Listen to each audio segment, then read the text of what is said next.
Hello, Taurus, Sun, Moon, Rising, and Venus signs. Sana po ay nasa mabuti kayong kalagayan. Welcome back po sa Star Tarot. Kung bago kayo rito, welcome din kayo. Thank you for your support. I truly appreciate it. God bless you all. Tignan natin kung ano tong nagpaiwan kanina. You have 7 of Gabriel. And stand up for what you believe in. Have confidence and claim your personal power. Okay? Huwag mong hayaan na kunin ng ibang tao ang iyong kapangyarihan over yourself. This is your life. Diba? You should be in charge and take control of your life. No? At yun ang maaaring gagawin ninyo. You're going to claim, no? Or reclaim your personal power. You will end up being assertive and confident na rin sa ngayon. Matatag, matibay, no?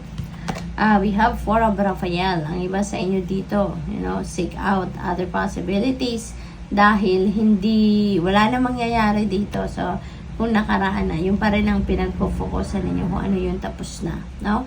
But you can't do anything about it anymore because it's done, diba? Pero ang magagawa nyo na lang, bitbitin ninyo sa sarili ninyo sa ngayon kung ano man yung importanteng natutunan ninyo from your past situations. Okay? Wag na tayong mag-focus pa, no? 100% doon sa kung anong nakaraan. You should let that go, no? Let go of old energies and welcome new ones. Okay? Para nang sa ganyan makapag-move on na kayo sa buhay. Alright? We have Ace of Gabriel. Ayan. So, this is a new beginning, no, Taurus? This is an ace. This is number 1. This is new beginning. So, you are going to start something new rito. No? This could be something like trabaho, career, negosyo, yung mga ganun. Or kahit anumang endeavor dito na pwede ninyong gawin. And this is going to, you're going to be very passionate about this. Kaya there is an excitement, no? Dito sa tahak ninyo sa path na ito. Finally, kumbaga, masasabi ninyo na finally, ito na yon. Ito na yung breakthrough po. Ito na yung simula, no, ng pag-arangkada ninyo, no, sa inyong career, trabaho, or negosyo. Kasi you will be able to do whatever it is that you love to do. We have Page of Raphael. Ayan. So, there is a new emotional situation. Okay? Maaring meron dito mga social gatherings, no? Na siguro sa katagal ng panahon ngayon lang kayo uli makakapag-attend ng mga yun. Maaring sa tagal ng panahon, ngayon lang din kayo magkakaroon ng panahon or oras para makipag-catch up, no? With other people, saya with other people, to mingle with other people, yung mga ganon. Kaya, this is an exciting time din sa buhay ninyo. Finally, you'll be able to to come out of your shell, diba? At makakapag-socialize na din kayo sa ngayon.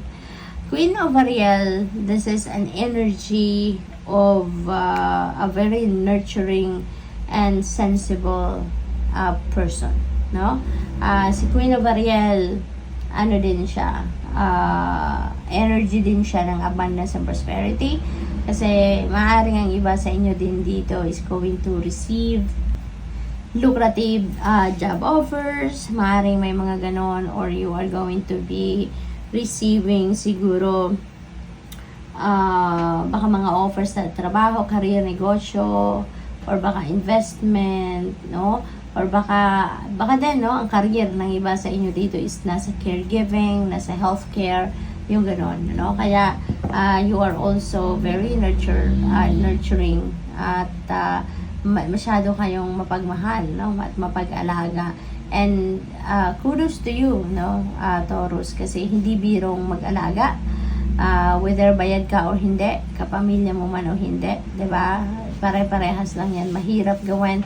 But because you have that unconditional love, no, sa puso ninyo, kaya nakakaya ninyong gawin ang kung ano man ang trabaho ninyo na related sa healthcare or caregiving, diba?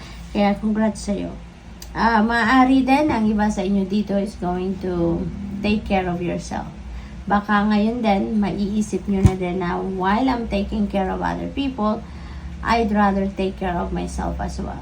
Kasi yun din naman ang kailangan ninyo sa ngayon. Diba? Na habang inaalagaan ninyo mga tao sa paligid ninyo, gawin din ninyo yan sa sarili ninyo para mas maging malakas kayo, maging mas marami pa kayong energy and effort, no, na maibuhos dyan sa inyong trabaho. We have 5 of Ariel. Ayan, ang iba sa inyo rito, baka nangangailangan ng tulong, no? Maaring this is financial help na kailangan ng iba sa inyo. Pero Taurus, since we have Queen of Ariel, no, kaya most likely kung ano man yung hirap na pinagdadaanan ng iba sa inyo, challenging situation na pinagdadaanan niyo pagdating sa pera, rest assured that this is going to change for the better. Okay? Kasi maaaring magkaroon kayo dito ng financial breakthrough with the Queen of Ariel. Pwedeng merong dadating dito at tutulong sa inyo. Pwedeng merong dadating dito na tao na magbibigay sa iyo ng opportunity, no? Na magawa kung ano man ang mga bagay na gusto ninyong gawin.